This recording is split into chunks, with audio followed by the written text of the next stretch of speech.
Olha a cachoeira, pessoal. Serra da Calçada. Após uma chuva torrencial aqui na região. Estamos todos molhados, mas olha como a natureza vive. As plantas ficaram mais verdes, os insetos saíram. Muita água.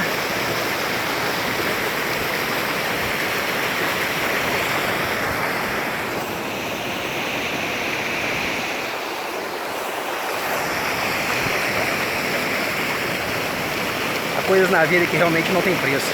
E Deus é maravilhoso. Um abraço a todos, vamos continuar a nossa aventura.